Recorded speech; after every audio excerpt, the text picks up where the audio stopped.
So right now I'm just laying down the foundation, moving very quickly, loose, trying to establish a rhythm.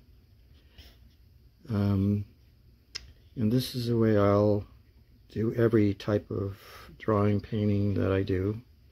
Keep it loose, keep it moving, thinking as I'm going what the next step will be for some of these. Think about the lights and darks, slowly building up color. Not saying this is the way everybody should do it, but this is just my techniques. Let me go a little darker. So I'm just looking and trying to figure out where the lights and darks of things should be happening. Now I'm really close, so what you see is almost like if you were looking under a magnifying glass. So these things will look really distorted, but I'm doing this because of the teaching aspect. So it's somewhat loose, like some of the people do watercolors, but then I start developing more detail as time goes on. So you can see, you know, this is not too big, but I'll kind of give a heads up as time goes on. This is another demonstration of doing a loose watercolor of a fern, some of the oldest plant life forms, well over 300 million years old. So I'm going to do a quick overall watercolor sketch of it, and then kind of slowly do some detail. So I'm going to keep it loose for the first and then zoom in.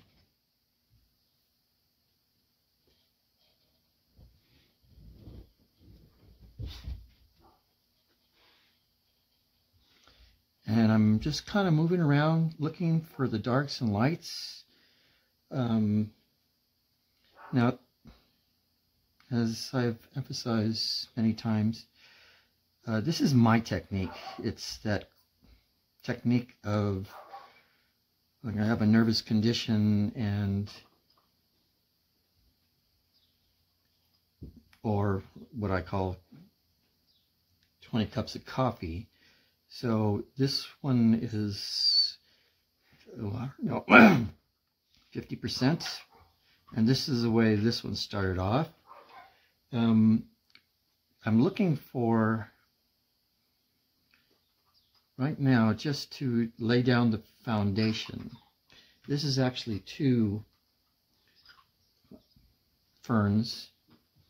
So right now, this is the back side of the fern, just like that. Now the other one, like I said, it's just a foundation piece that I will do the detail on. Now this one, again, is really loose.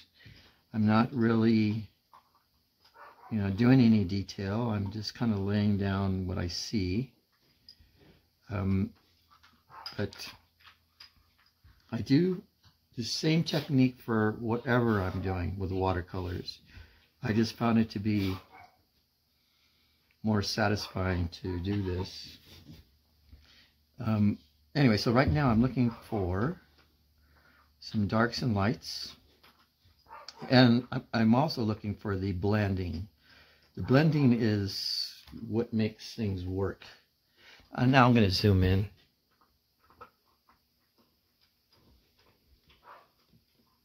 So you can see better. Now you can see this is probably, so it's like painting on somebody's nails, but I'm zooming in so tight that something you wouldn't really see. I mean, if you were to do that, you'd have your nose pressed against my painting to see what I was doing.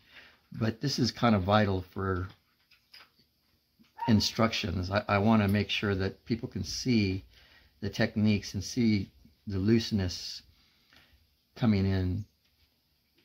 And again, I think the success rate of this is giving you kind of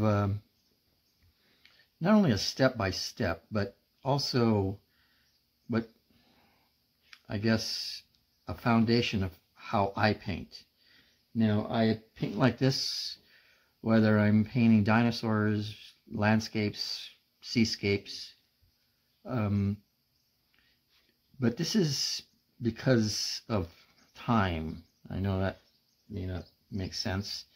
As you paint more and more, so you can see I'm just keeping it loose and kind of moving because I know where the darks and lights are. And I'll come back in to make it more like the one next to it. This is actually a double right here. So this is the back side of the fern. And it has a spiral kind of effect. Now, what I'm going to do is kind of come in here, and now they have all these little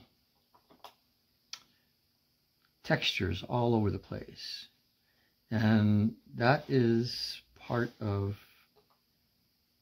Now I must have to emphasize that I'm going faster than I would normally, but it's still the essence of my painting style. I just want to do it fast so that I can get in more information, so you understand what I'm doing. And you can see I'm just moving all over, and that moving all over gives the plant a rhythm.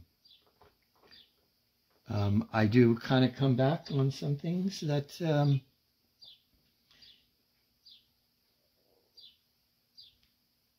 take more time, but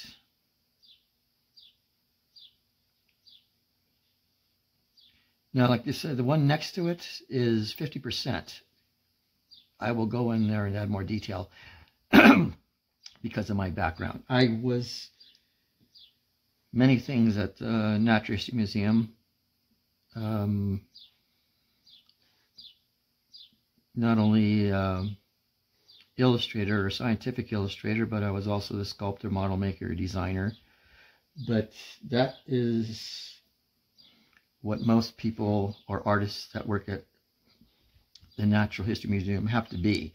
You have to have a lot of hats to, I guess what you would say, make it or survive in that environment. They put challenges out that either make you a better artist or you go insane with pain. Mainly because somebody comes up with an idea, and I'm sure it's like that in the movie industry. You know, somebody says, well, let's have a Senna, shh, come here, let's make a rocket come into space and then explode, and the pieces fall out, and you know, and they come up, Senna, come here.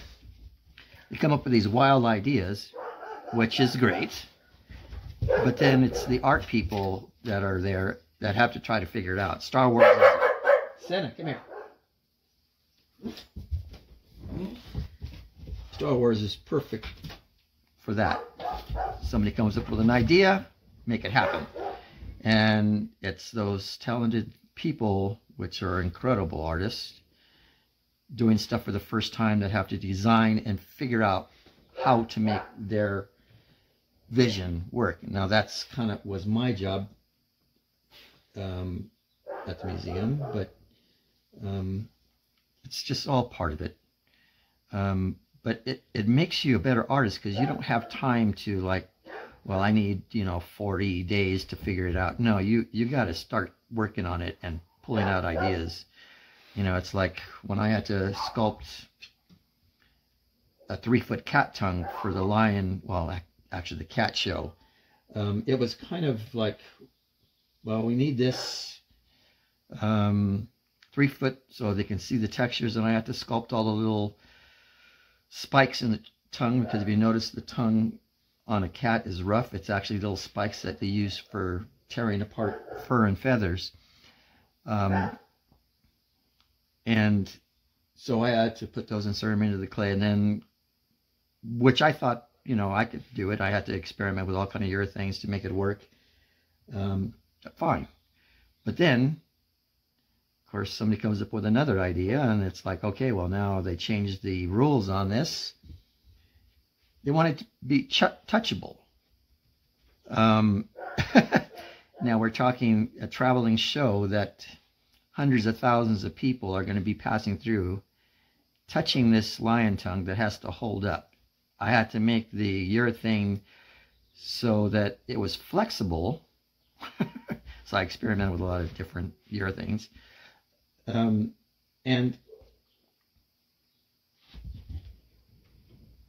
make sure it wasn't too strong that I ripped the flesh off people. But it's solved the problem. Anyway, so I did that, and it worked out. That was kind of a project that was... Now, the museum doesn't have hundreds of people working on things. It's usually a small little group.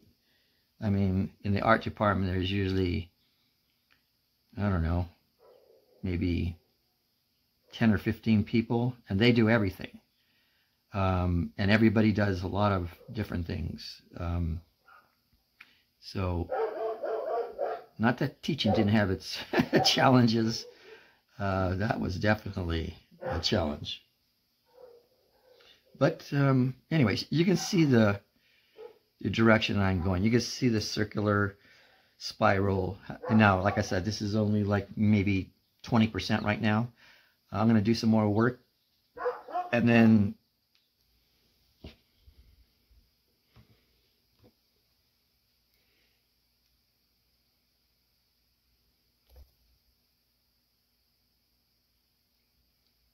okay, so did a little bit more work, detail work. Now I'll zoom in just a sec. You can see I'm doing some shadows. There is a spiral effect in here. Now these are the small little details that pull things further. And I'm just moving now freely.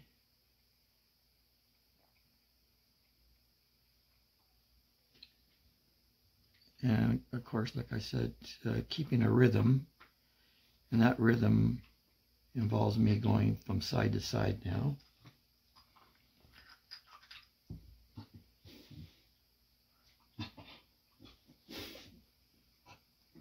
Let's call it a happy puppy chewing on a bone. Anyway, so I'm giving you the essence. I don't want to make these too long. My plan is, which changes all the time, I have a vision in my mind of what's going on, and that changes definitely when I start thinking about different things. I was thinking of having the root system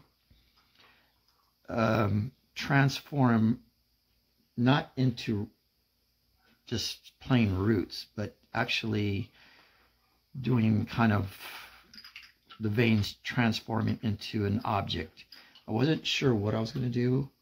A couple of concepts that came into my brain was forming an egg and maybe a dinosaur or whatever. So it's kind of one of those things that